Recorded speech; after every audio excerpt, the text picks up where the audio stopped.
Craig, this was a weird game because Bayern were in absolute, complete control.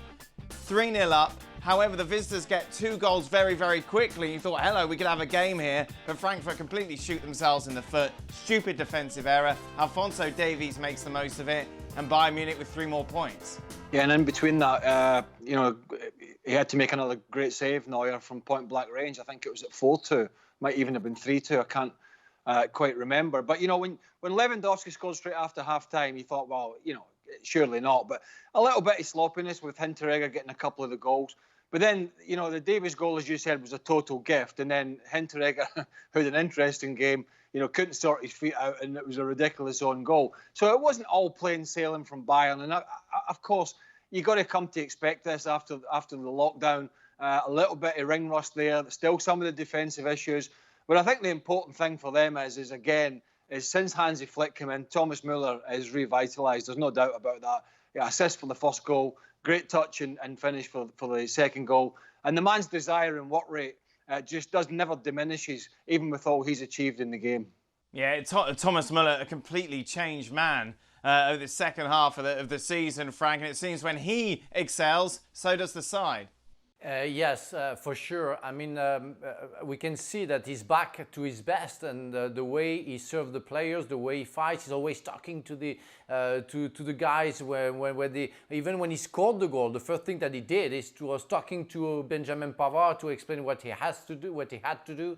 I mean, I really like that players. I'm very fond of those kind of players who give everything for his teammates, for the club that he works for. He was absolutely fantastic. But like Manuel Neuer, because we don't talk too much about the goalkeeper, but he doesn't do much. He doesn't have to do much, but he's there. And Craig mentioned the chances that Eintracht Frankfurt had at 4-2, and he's there. Very crucial player, like Thomas Muller is. I mean, those players are the example to follow because there are some weaknesses that we have to mention before that Klassiker that they have to have on Tuesday. Jules, I just want to go back to Thomas Muller. Why such the Jekyll and Hyde performance? It just shows the difference that a coach change can make. Yes, you're right. Niko Kovac didn't really believe anymore in Thomas Muller, or was playing him in the position that is not his best position, really out wide on the right-hand side most of the time. And I think for Thomas Muller to be at his best and to play like he's been playing this weekend, last weekend, but also before the break, he has to feel like he's needed and loved by the manager, and that really the team and the manager are behind him, which was not the case with Kovac, where he really felt left out. And with Hansi Flick, it's a complete different momentum and dynamic. Really, Flick has made him one of the key players in that team, which was not the case with Kovac, and that changes everything. But today, in a game where you thought maybe Bayern would lose a bit of creativity with no Thiago Alcantara, with no Gnabry there as well on the pitch, Thomas Muller basically picked the pieces, if you want, and then created the first goal, scored one as well, and was everywhere on that pitch in that free role that is probably his best position. Alphonso Davies with his second Bundesliga goal. Craig, he's so much fun to watch. Just that pace makes it so entertaining. Yeah, well, it was his pace. We talked about it last week with Frank. It wasn't his greatest performance last week. There was certainly a fair bit of rust there and a couple of bad touches. But we know the lad's quality. I mean, the cross in for Muller was fantastic. But what got me was he was running onto the ball at pace, and then was the control and the change of direction to buy him that little bit of time to be able to whip that ball in. So, yeah, he's flourishing. Look, whether it's Coman or Gnabry, Bayern can stretch teams wide. They can get the fullbacks forward. With the movement of Muller in alongside Lewandowski, dropping into spaces, pulling people about.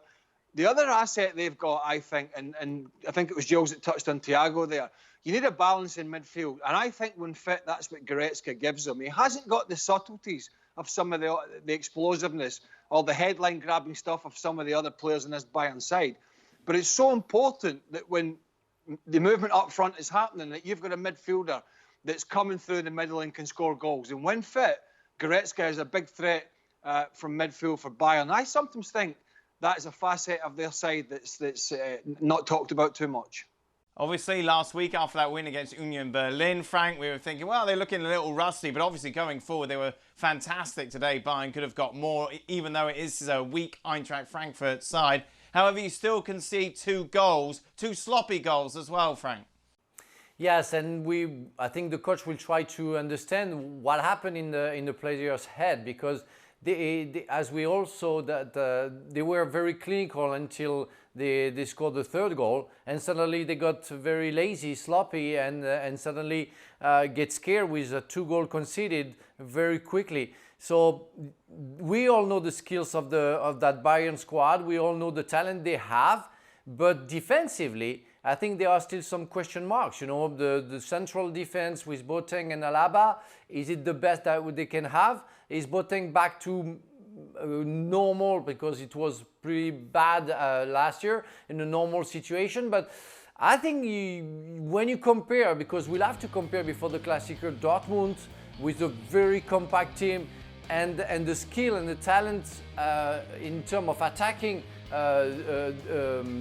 Bayern Munich, but question mark with the defense. It's going to be hard to see who's going to win on Tuesday.